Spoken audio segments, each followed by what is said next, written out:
Saya biasanya kan kalau buka terjemah itu kan masih pakai ini kalau web itu. Wah, pakai ini.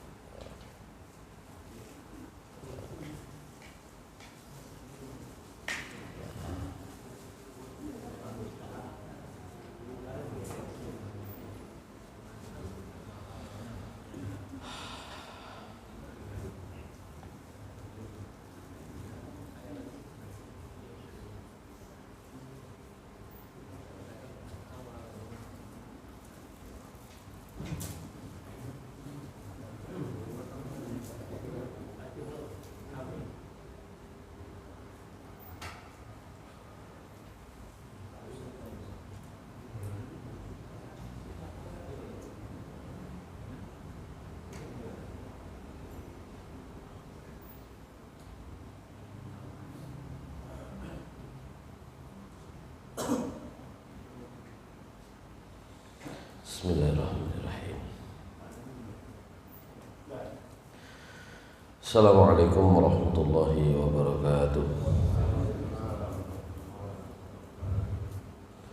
Alhamdulillah. Alhamdulillahillazi arsala rasulahu bil huda wa dinil haqq liyuzhirahu 'ala ad-din kullih. Wa kafa billahi shahida. Asyhadu an la ilaha illallah wahdahu la syarika lah. Wa asyhadu anna Muhammadan 'abduhu wa rasuluhu la nabiyya ba'dah. Allahumma salli wa sallim wa barik ala nabiyyina Muhammad wa ala alihi wa sahbihi wa mawalah. Rabbi shrah li sadri wa yassir li amri wahlul 'uqdatam min lisani yafqahu qawli. Rabbi zidni 'ilma warzuqni fahma bi rahmatika ya arhamar rahimin.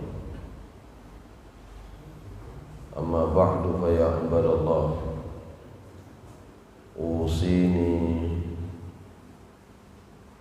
wa iyyakum bittaqwallah faqad fazal muttaqun. Qala Allah ta'ala fi kitabihil karim, a'udzu billahi minasy syaithanir rajim. Bismillahirrahmanirrahim. Ya ayyuhalladzina amanu taqullaha haqqa tuqatih wa la tamutunna illa wa antum muslimun. Shadaqallahul azim. Ma'asyiral muslimin, jamaah salat subuh di Masjid Al-Mahdi yang dimuliakan Allah Subhanahu wa taala. Pertama, marilah kita bersyukur kepada Allah Subhanahu wa taala atas karunia, nikmat, pemberian kemurahan yang diberikan oleh Allah Subhanahu wa taala kepada kita sekalian. Shalawat dan salam mudah-mudahan senantiasa tercurah kepada Nabi kita Nabi Muhammad sallallahu alaihi wasallam, kepada keluarga beliau, para sahabat, orang-orang yang mengikuti jalan Rasulullah sallallahu alaihi wasallam hingga hari akhir nanti. Ma'asyiral muslimin rahimakumullah. Terakhir kita ada di surah Al-Baqarah 146, 147, 145, 146, 147. Di ayat 147 Allah Subhanahu wa taala memberikan penegasan, A'udzubillahi minasyaitonir rajim, al-haqqu min rabbik fala takunanna minal mumtarin. Kebenaran itu sumbernya dari Allah Subhanahu wa taala.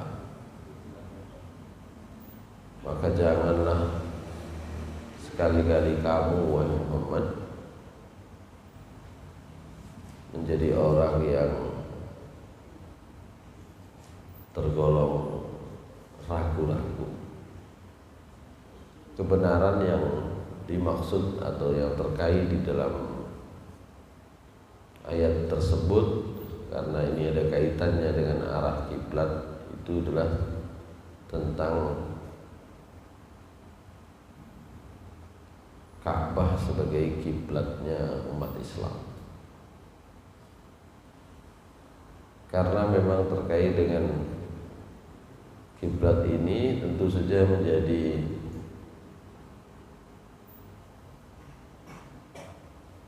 topik yang memanas diperbincangkan pada saat itu, karena memang tidak hanya terkait dengan keyakinan kepada Allah Subhanahu wa taala, keimanan untuk mengikuti apa yang diperintahkan oleh Allah Subhanahu wa taala, tapi kiblat itu juga menjadi epicentrum kekuasaan, menjadi pusat ekonomi, menjadi kunci kebanggaan sebuah bangsa. Setiap kaum, nanti dibahas di dalam ayat 148 itu, setiap umat itu memang memiliki kiblatnya sendiri-sendiri.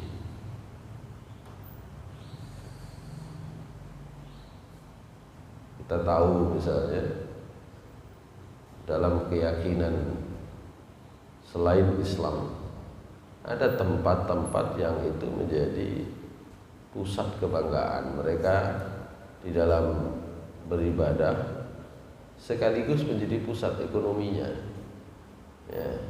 bahkan menjadi pusat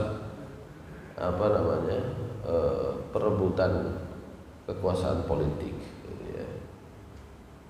Kalau tentang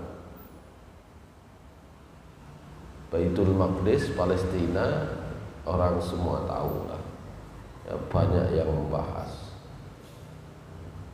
Tapi pusat-pusat perebutan kekuasaan politik dan pasar ekonomi di wilayah-wilayah tertentu, karena terkait dengan posisinya sebagai kiblat dalam bahasa agama, dalam bahasa Islam, itu juga di luar Palestina itu banyak. Di India ada, ya. Jadi meskipun tidak dalam bentuk bangunan Ka'bah gitu kan, atau bangunan semacam itu, ya. Tapi orang-orang Hindu kemana? Orang-orang Buddha itu kemana? Kalau di Indonesia ada Borobudur, gitu ya. Itu kiblat gitu ya.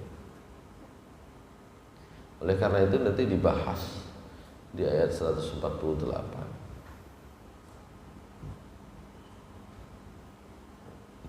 Sebelum masuk 148, karena setiap umat itu ada kiblatnya sendiri-sendiri, ada pusat aktivitas keagamaan ritual masing-masing, maka disitulah Allah Subhanahu wa taala di ayat 147 menegaskan kepada Nabi Muhammad SAW, "Fala takunanna minal mumtarin." Jangan kamu menjadi orang yang ragu, dalam pengertian ya jangan ikuti orang-orang lain. Orang lain itu ya, kalau sudah memiliki perbedaan kiblat, perbedaan orientasi keagamaan, perbedaan kiblat, perbedaan pusat-pusat kekuasaan yang menurut mereka penting, itu kemudian berusaha juga saling mempengaruhi dan berargumentasi. Bahkan dengan orang-orang Quraisy sama-sama kiblatnya itu adalah sama-sama pusat spiritual, pusat aktivitas keagamaan yang dibanggakan itu sama-sama Baitullah yang ada di Masjidil Haram, tapi mereka punya cara sendiri, ya. Dan mereka juga tidak mau diambil itu oleh Nabi Muhammad SAW, dan banyak berargumentasi di situ, sampai-sampai mereka di dalam ini surat Yunus itu ya, tampilkan di sini.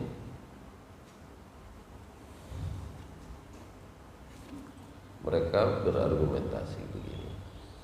A'udzubillahi minasyaitonirrajim. Bismillahirrahmanirrahim.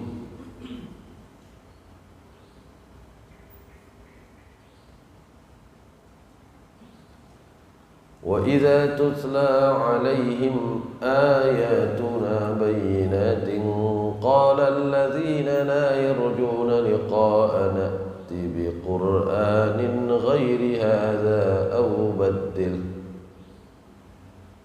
قُلْ مَا يَكُونُ لِي أَنْ أُبَدِّلَهُ مِنْ تِلْقَاءِ نَفْسِي إِنْ أَتَّبِعُ إِلَّا مَا يُوحَى إِلَيَّ إِنِّي أَخَافُ إِنْ عَصَيْتُ رَبِّي عَذَابَ يَوْمٍ عَظِيمٍ.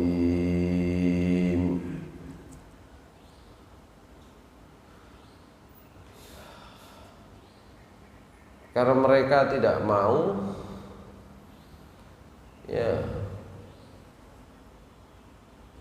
ciri mereka di dalam beribadah, karena karakteristik ciri mereka beribadah itu juga berhubungan dengan aktivitas ekonomi, baik termasuk aktivitas politik, ya, termasuk kultur dan budaya.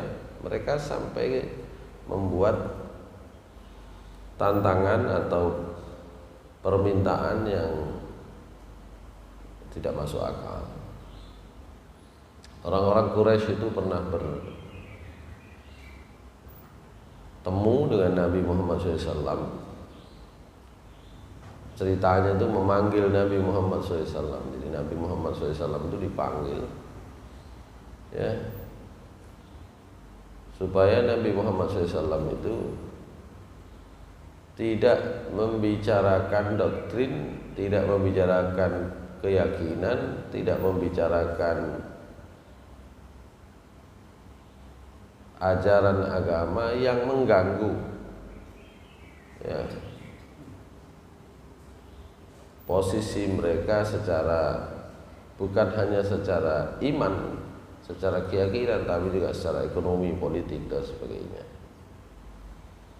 Nah, di antara cara mereka menghambat dakwah Nabi Muhammad SAW, mereka mengatakan, wa idza tutla alaihim ayatuna bayyinat. Kalau dibacakan kepada mereka ayat-ayat Allah yang isinya penjelasan-penjelasan yang terang, mereka, orang-orang yang musyrik Quraisy itu mengatakan, ya,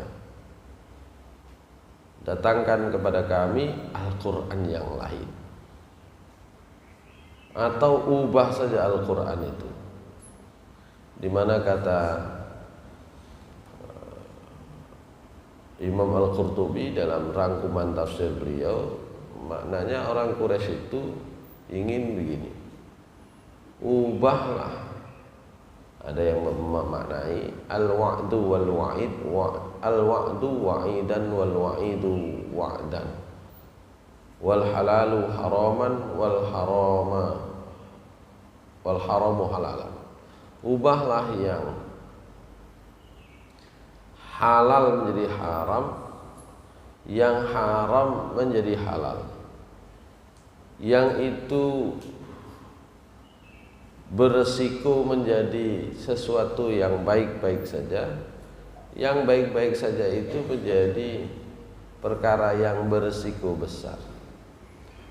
Masyaallah muslimin rahimakumullah, di tengah-tengah kita seringkali itu ya, haram menjadi halal, halal menjadi haram itu sepertinya terkait dengan keimanan, keyakinan. Kalau pada masa Nabi SAW berdakwah pertama kali, itu terkait dengan banyak nilai-nilai prinsip.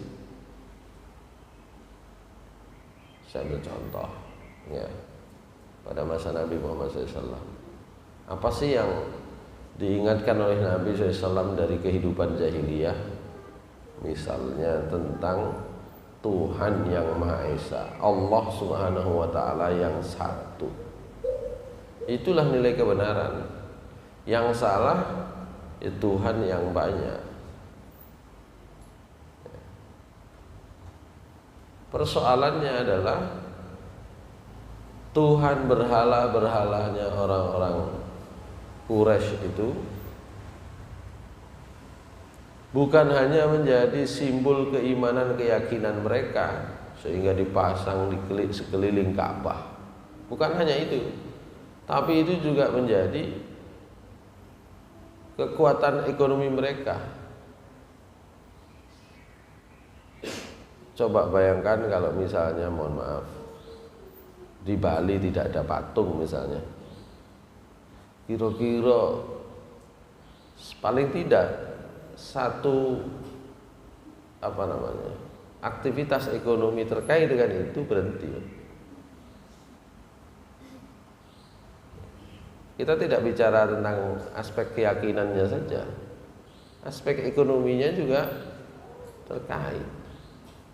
Ya, satu ritual keagamaan itu membutuhkan banyak sekali ini ya, atribut ya, banyak atribut. Ada janur, ada kembang, ada macam-macam itu. Itu kalau hilang, orang akan berpikir terus aktivitas ekonominya diganti apa? Gitu. Maka ketika nanti Allah Subhanahu wa Ta'ala mengatakan di surat Al-Baqarah ayat 148, wa likulli wijhatun huwa muwalliha. Setiap umat itu ada kiblatnya. Ya. Yang umat tersebut akan menghadap ke arah kiblat itu. Itu akhirnya tidak bisa kemudian dipaksakan ya, mana yang harus eksis ada, mana yang harus hilang, nggak bisa begitu. Ya akhirnya nanti kembali kepada ketentuan Allah Subhanahu wa Ta'ala. La ikraha fid din, qad tabayyana ar-rusydu minal ghayy. Yang jelek itu sudah, yang buruk itu, yang tidak terbimbing itu sudah jelas, yang terbimbing itu jelas, yang mendapatkan petunjuk itu jelas. Dalam ayat lain Allah mengatakan faman syaa'a fal yu'min wa man syaa'a fal yakfur. Siapa mau iman silahkan, siapa yang mau tetap kufur juga silahkan ya. Jadi Nabi SAW itu sampai dikatakan, sudahlah, jangan bicarakan keyakinan kami, jangan bicara Tuhan banyak atau Tuhan Maha Esa, karena itu nanti mengganggu bukan hanya keyakinannya tapi juga ya dinamika politik dan ekonominya itu. Nilai yang lain misalnya kalau di dalam masyarakat Quraisy pada waktu itu misalnya adalah perbudakan. Nabi SAW diberikan oleh Allah wahyu risalah untuk ya menghapus perbudakan. Nah, padahal itu bisnisnya orang Quraisy. Ada orang utang piutang nggak bisa membayar, sistemnya riba. Apa yang bisa diambil? Apa saja, termasuk orangnya. Ya, punya anak perempuan, kan gitu. Kalau punya sudah itu saja pakai dibayar, pakai itu. Sama lah seperti sekarang ini, apa saja kan. Ya. Kalau sekarang yang rame itu pinjol kan itu. Pinjol itu sudah makan banyak korban. Ya. Pinjaman online itu sudah banyak makan korban. Tapi kalau ini dihalang-halangi, aktivitas bisnis itu kelihatannya nggak jalan. Ya. Ada yang ini nggak mengikuti videonya Siti Fadilah Supari nggak, gitu ya, terkait dengan cara pengelolaan negara, termasuk anggaran, gitu ya. Ya itu memang benar, saya juga mengalami karena saya ada di dalam ini ya, bahwa kata beliau sederhana, saya itu kalau rapat kabinet itu sering berdebat. Kenapa? Karena bagi Menteri Keuangan, kalau sekarang anggaran belanjanya APBN-nya itu misalnya 1.000 triliun, maka tahun depan harus di atasnya. Padahal pendapatannya belum tentu naik. Lu harus tuh. Ciri yang bagus itu kalau belanjanya nambah. Padahal pendapatannya belum tentu nambah. Menurut beliau ini aneh. Ini ada tangan kekuasaan yang lebih tinggi yang mengarahkan supaya cara kita mengelola negara itu begitu. Jadi orang bernegara mikirnya itu belanjanya harus tambah terus. Makanya kalau pendapatannya tidak bertambah, maka harus dipenuhi dengan hutang. Ini. Artinya ini bukan urusan sistem pengelolaan yang biasa. Ini terkait dengan tujuan dari sebuah desain yang dikendalikan. Nah ini kalau berubah bahaya. Bagi siapa? Bagi yang mengendalikan. Ada yang mengendalikan negara-negara dengan cara seperti ini. Ini kalau berubah cara pengelolaannya itu bahaya. Gitu. Jadi ketika orang-orang Quraisy mengatakan, janganlah bahas Tuhan berhala, ya, janganlah bicara tentang keyakinan ini, keyakinan itu sebenarnya mereka sedang ingin mempertahankan kultur yang menguntungkan mereka secara ekonomi, secara politik, gitu ya, budaya masyarakat Arab, yang itu kemudian menguntungkan kelompok tertentu secara ekonomi, secara politik, dan termasuk secara budaya juga. Gitu.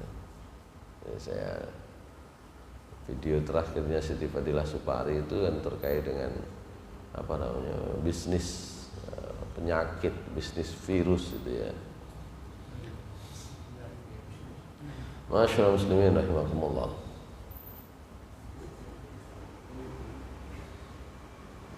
Itu misalnya ya terkait dengan orang-orang Quraisy berusaha mempertahankan apa yang ada pada mereka, kulturnya, nilai-nilai keyakinannya,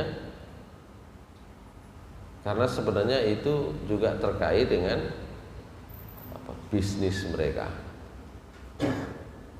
terkait dengan politik mereka.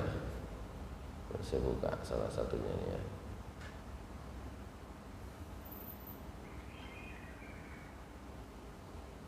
Oh, bukan yang ini, sebentar. Katanya. Ini kan Nabi Muhammad SAW pernah diminta untuk datang, ya. Ini ya. Ini kumpul orang-orang Quraisy itu. Ijtama'a Utbah bin Rabi'ah wa Syaibah ibn Rabi'ah wa Abu Sufyan ibn Harb wa Nadhr ibn al-Harith akhu Bani Abdiddar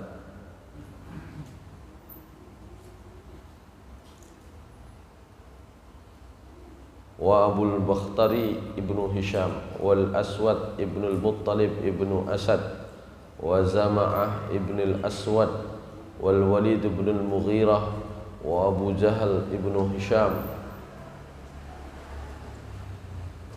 wa Abdullah ibnu Abi Umayyah wal As ibnu Wa'il wa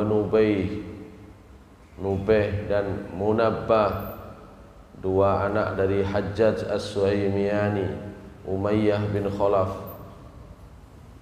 dan beberapa orang yang bersama mereka. Apa tujuannya?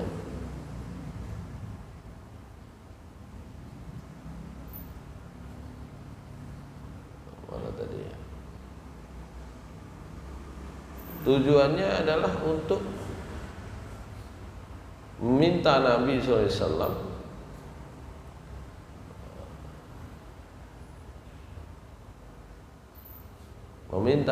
SAW berhenti, ya, membahas tentang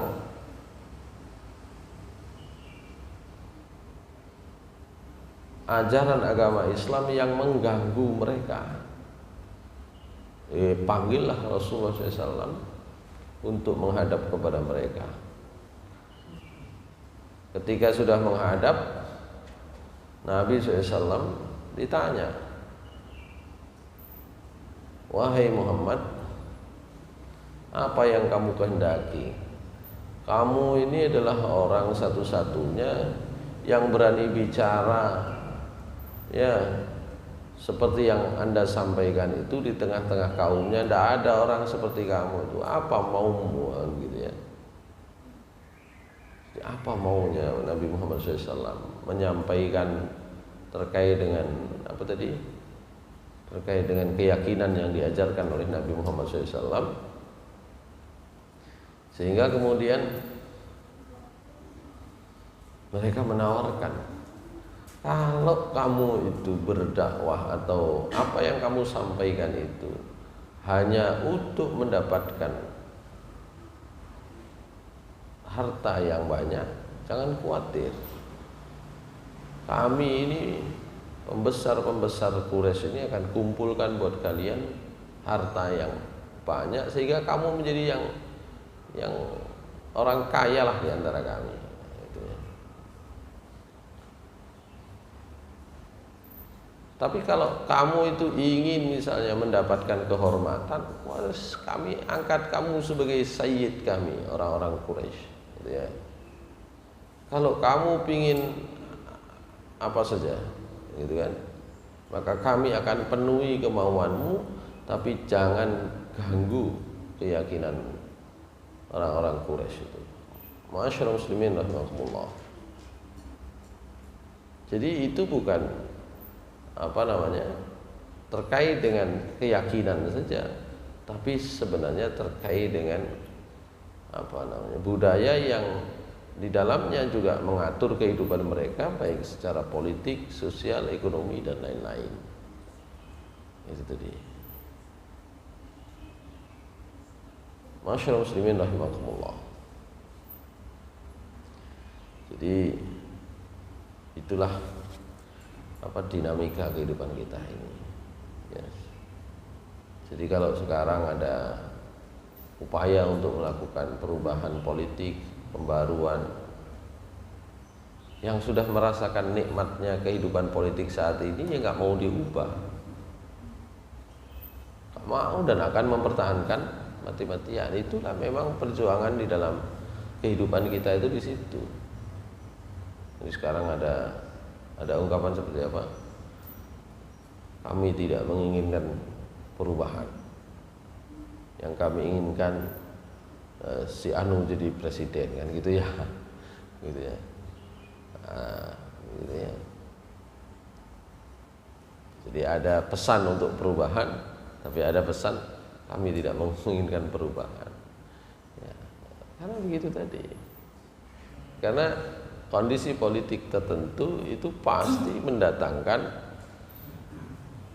kemudahan bagi kelompok tertentu pasti. Begitu sebaliknya. Ya. Oleh karena itu Nabi dan Rasul itu diutus oleh Allah Subhanahu wa taala, khususnya para rasul yang kemudian diminta untuk menyampaikan kepada banyak manusia. Itu semua diutus oleh Allah Subhanahu wa taala dalam komunitas masyarakat yang menginginkan perubahan. Ya. Tidak ada nabi diutus, rasul dari Allah Subhanahu wa taala itu diutus kok kondisi masyarakatnya baik-baik saja, nggak perlu perubahan, nggak ada. Semuanya adalah diutus ketika masyarakat itu membutuhkan perubahan dan harus ada orang yang memimpin mereka di dalam melakukan perubahan. Nabi Musa diutus ketika orang-orang Bani Israel yang ada di Mesir saat itu ya, tertindas begitu kuat ya, penindasan yang dilakukan oleh Fir'aun itu sangat keras sekali. Nah, pasti butuh perubahan. Nah, disitulah kemudian berubah melalui siapa? Kehadiran Nabi Musa. Jauh sebelumnya Nabi Yusuf. Kalau Nabi Yusuf itu persoalannya bukan pada seorang satu dua orang raja, ya, tapi pada kalau bahasa sekarang ya dinasti atau oligarki lah. Karena pada masa Nabi Yusuf itu yang bikin masalah itu adalah kelompok-kelompok rahib, kelompok-kelompok pemuka agama, kelompok-kelompok elit politik yang mengendalikan, memonopoli ekonomi. Jadi kenapa Nabi Yusuf itu diutus ya kemudian dijadikan menteri, karena ternyata menterinya kalau bahasa sekarang tuh menteri koordinator ekonomi gitu ya. Karena persoalan utamanya sebenarnya masyarakat Mesir pada saat itu adalah ya, ada kekuasaan ekonomi politik dipegang oleh sekelompok orang yang itu tidak mau mereka menyerahkan kepada pasar, kepada masyarakat. Jadi hasil pertanian, hasil kekayaan alam itu ada di tangan mereka. Dan ini ya mirip-mirip lah kalau dunia itu akan ya, berjalan dengan cara yang relatif sama lah gitu ya. Cuma tokoh pemerannya saja yang berbeda, kemudian beberapa aksesorisnya yang tidak sama. Secara umum sama gitu ya. Masyaallah muslimin rahimakumullah. Baik, kita lanjutkan paling tidak 1-2 ayat. Karena itulah Allah Subhanahu wa taala mengatakan, A'udzu billahi minasy syaithanir rajim. Wa likulli wijhatun huwa muwalliha fastabiqul khairat. Aynama takunu ya'ti bikumullahu jami'a. Innallaha 'ala kulli syai'in qadir.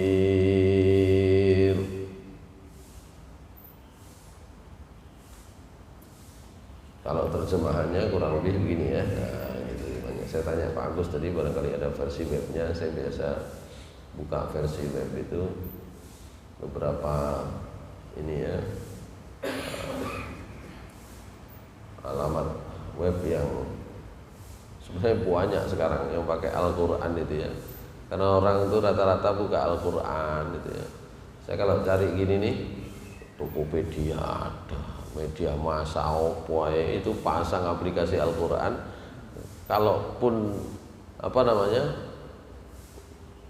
nggak belanja gitu ya, orang itu nggak suka belanja, paling tidak buka webnya dulu gitu. Ini kalau saya cari apa tadi, surat Al-Baqarah 148.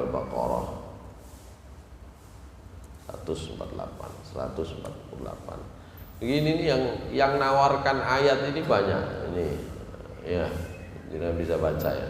Jangan bisa baca. Ini apa? Media massa online gitu ya. Nah, ini tadi ya. Oh. Paling enggak sampai enggak suka belanja, buka dulu di sini, lama-lama belanja kan gitu ya. Gitu. Ini sediakan tuh. Buka aja, sediakan ini. Ya, buka ayatnya ada terjemahannya, gitu kan? Nah, setelah itu nanti di bawahnya ada mau ini buka ini, mau belanja, gitu. Cara orang itu sekarang gitu ya. Nah, saya buka ini karena relatif nggak ada iklan yang lain kecuali iklan infak gitu ya. Infak sedekah dan ajakan untuk belajar Al-Qur'an ya, kalau di sini nih ya. Nah, gitu. Wa likulli wijatin huwa muwalliha. Kata Allah Subhanahu wa taala, dan bagi tiap-tiap umat huwa muwalli, wijhatun, ada wijhah. Nah, wijhah di sini arah, maksudnya kiblat. Bagi tiap-tiap umat ada kiblatnya sendiri, huwa muwalliha, umat itu menghadap kepadanya. Ya, kalau kata Imam At-Tabari, ya walikullin kiblatun, ya walikulli ahlil millah kiblah huwa muwalliha. Setiap penganut agama itu punya kiblat, huwa muwalliha, dia menghadap kepadanya. Fastabiqul khairat, maka berlomba-lombalah kalian di dalam kebaikan. Aina ma takunu ya'ti bikumullahu jami'a, dimanapun kamu berada, ya'ti bikumullahu jami'a, Allah akan membawa kalian semua. Ya, bi itu membawa, maksudnya adalah membawa, berkumpul. Dimanapun kalian berada, Allah akan mengumpulkan kalian semua. Innallaha ala kulli syai'in qadir, sesungguhnya Allah Maha Kuasa atas segala sesuatu. Masyaallah muslimin rahimakumullah. Nah, yang pertama di sini ada kata-kata wijhah. Ya. Walikulli wijhatun, al-wijhah waznuha fi'lah minal muwajahah, wal wijhah wal jihah wal wajah bimakna wahid, wal murad al-qiblah. Kata Imam Al-Qurtubi, wijhah, jihah itu arah ya, arah.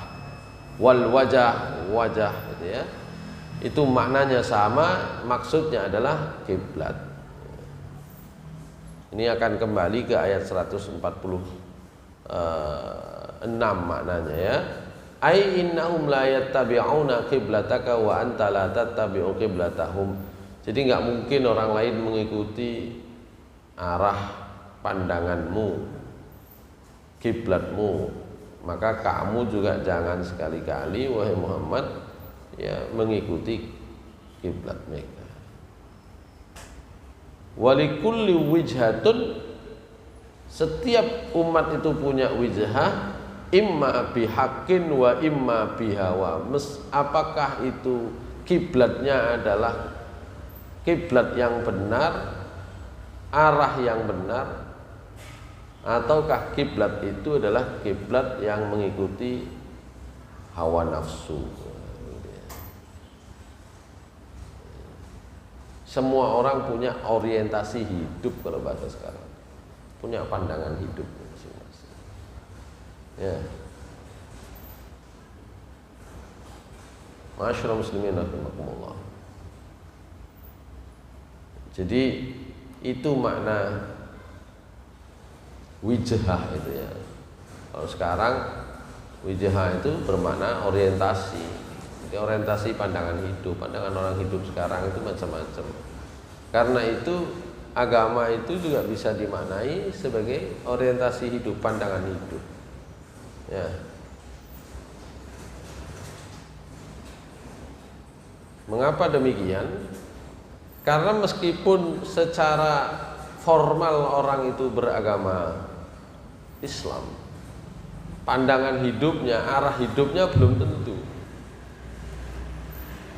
Karena itu din itu di dalam Al-Quran itu maknanya banyak. Ya salah satunya ya aturan hidup, pandangan hidup. Orang beragama Islam belum tentu arah hidupnya, pandangan hidupnya itu Islam. Meskipun secara formal tulisannya Islam, dan itu terjadi di Indonesia kan, ya. Dan itu sudah lama maksudnya. Dulu orang PKI itu kan kalau mau tetap berada kan diarahkan, ya, untuk beragama, mengambil agama tertentu. Kalau nggak gitu kan nggak selamat mereka.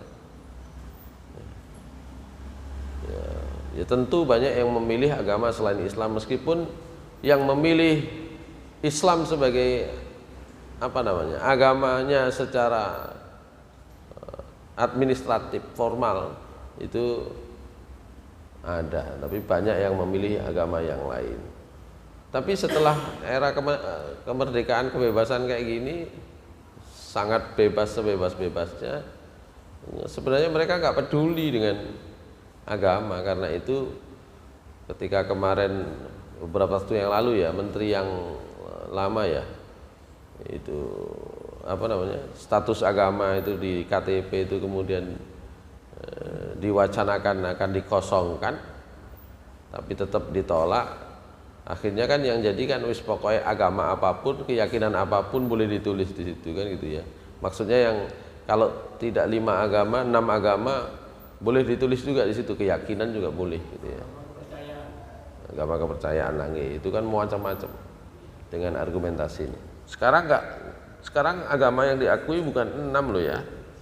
Bukan 6 sekarang. 7 sekarang. Ya. 7. Ya sing nomor 7 itu prosesnya kan enggak ero. Banyak yang enggak tahu kan itu ya. Agama resmi itu loh. Kalau semasa Orde Baru agama resminya 5 kan gitu ya. Kemudian reformasi tambah 1. Nah sekarang tambah 1 lagi. Apa tambahnya? Makanya ada ucapan selamat kemarin dari menteri tentang itu ya. Agama Bahai. Sampai karo prosesnya ya. Sakarepe lah gitu ya. Itulah makna likulli wijhatun huwa muwalliha, di antaranya setiap orang punya orientasi keagamaan sendiri-sendiri, mereka menghadap ke sana, mereka menjadikan itu menjadi orientasi hidupnya. Ya. Di mana tadi sempat disinggung, apakah itu bermakna agama yang benar atau orientasi hidup yang benar, ataukah sebaliknya yang mengikuti hawa nafsu. Ma'asyiral muslimin rahimakumullah. Ya.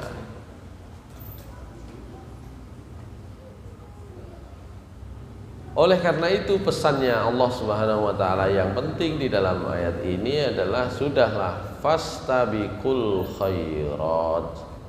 Ya, oleh karena itu sudahlah berlomba-lombalah di dalam kebaikan. Ya.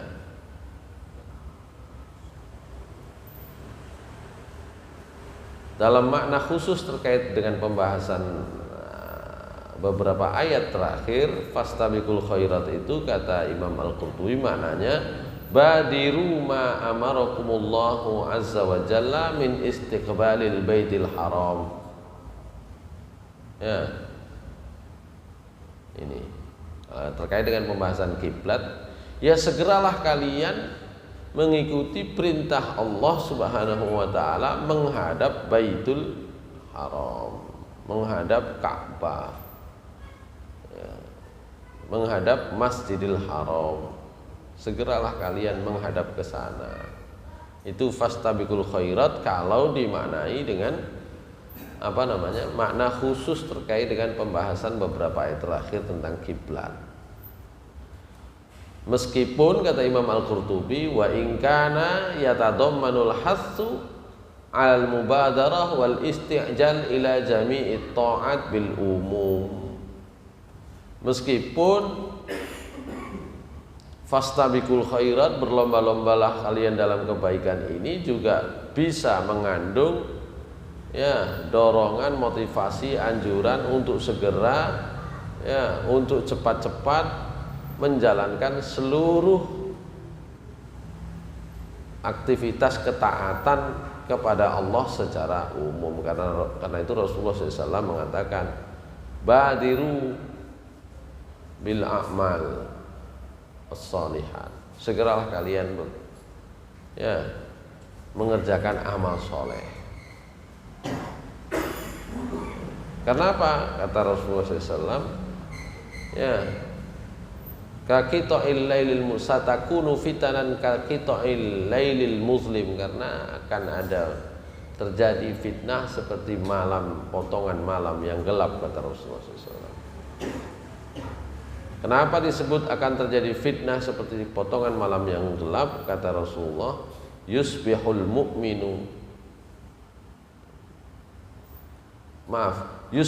mar'u fihi mu'minan wa yumsi kafiran.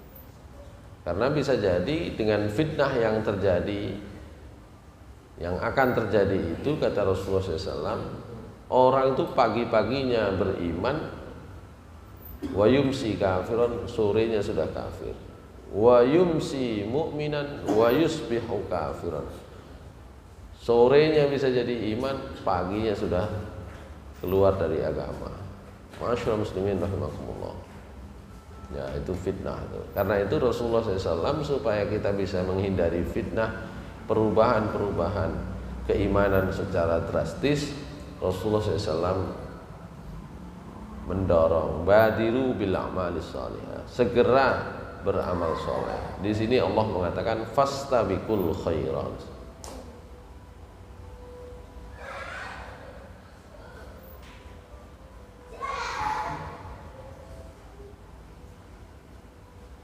Maka dalam hal terkait dengan sholat Jumat kan terkenal itu, ya, siapa yang segera mendatangi sholat Jumat, ini nanti dalam pembahasan fikih selain khotibnya ya, selain imamnya, siapa, karena memang pembahasannya begitu. Nabi SAW itu kan selalu muncul terakhir, ya, begitu pula orang-orang gitu ya. Sehingga Rasulullah SAW mengatakan dalam riwayat, ya, salah satunya ini disampaikan oleh Abu Hurairah radhiyallahu an, ini sering kita baca, orang yang segera menuju sholat, maksudnya sholat Jumat, kama salilladzi yahdil badana, seperti orang berkorban dengan onta. Ya, jadi sop pertama onta. Wa matsalul ladzi ala atharihi, yang berikutnya kalladzi yahdil baqarah, orang yang datang berikutnya itu seperti mendapatkan berkurban sapi. Wa matsalul ladzi ala atharihi kalladzi yahdil kabash, ya, al-kabsha, berikutnya seperti berkurban seekor kambing. Yang berikutnya seperti berkurban seekor ayam. Yang berikutnya seperti berkurban satu butir telur, gitu ya. Ya. Setelah itu malaikat sudah mendengarkan khutbah, gitu kan. Nah, itu dalam redaksi yang lain itu disebut tentang posisi malaikat. Kalau ini dalam riwayat ini tidak disebut begitu ya. Itu diantara makna fastabiqul khairat, gitu ya. Fastabiqul khairat. Masyaallah muslimin rahimakumullah. Yang terakhir dari ayat ini adalah ainama tuwallu ainama takunu ya'ti bikumullahu jami'a. Ya. Kata Imam Al-Qurtubi, ainama takunu itu syarat wa jawabuhu ya'ti bikumullahu jami'an yakni yaumal qiyamah. Ya. Artinya dimanapun kalian berada, nanti di hari kiamat pasti kalian akan dikumpulkan oleh Allah Subhanahu wa taala. Oleh karena itu di dalam nanti di beberapa ayat berikutnya Allah mengatakan kana nasu ummatan wahidah. Manusia itu awalnya ya satu umat. Fa ba'atsallahu an-nabiyyina mubashshirina wa munzirina wa anzala ma'ahumul kitaba bil haqqi liyahkuma bainan nasi fi makhtalafu fi. Setelah itu Allah akan mengutus nabi-nabi menyampaikan kepada mereka kabar gembira dan ancaman peringatan ya, diturunkan bersama nabi itu Al-Qur'an, kitab ya. Atau kalau nabi-nabi sebelumnya ya kitab Allah yang diturunkan sebelumnya. Supaya apa? Kitab wahyu yang diturunkan itu menjadi alat untuk menyelesaikan perselisihan di antara mereka. Biasanya justru orang berselisih itu setelah ada aturannya ya, gitu. Setelah ada aturannya, setelah ada wahyu Allah yang diturunkan, baru orang berselisih. Biasanya berselisih itu kata Allah, wa makhtalafal ladzina utul kitaba illa min ba'di ma ja'atuhumul bayyinatu baghyan bainahum. Karena ya saling iri dan dengki saja. Jadi kita itu biasanya kalau berselisih ya biasanya karena iri. Karena itu tidak perlu berselisih tajam ya. Kalau berbeda pendapat tidak mungkin dihindari, pasti ada. Tapi kalau sudah berselisih ya itu pasti ada yang muncul dengki di situ. Karena itu akhlak kita kalau sudah berdebat berselisih tajam ya, dihindari saja. Itu ya, dihindari. Ya. Kalau berbeda pendapat tidak bisa. Kalau kita berdiskusi silakan. Kalau kita berdebat dengan berdebat yang baik. Tapi kalau sudah berselisih yang melahirkan kedengkian, maka harus segera ditinggalkan. Maka Allah Subhanahu wa taala mengatakan ya, orang-orang yang beriman itu diberikan petunjuk oleh Allah Subhanahu wa taala untuk keluar dari perselisihan ya. Ya, jadi meskipun benar ini. Benar itu kan menurut masing-masing. Ya. Dari kono ya benar padha. Makanya kalau sudah tajam perselisihannya sudah ya, dihindari saja. Artinya dihindari itu sudah kita keluar dari perselisihan itu gitu. Ya. Gitu ya. Kalau masih berdiskusi, masih berbeda pendapat, masih berdebat dengan debat yang baik, silahkan, nggak apa-apa.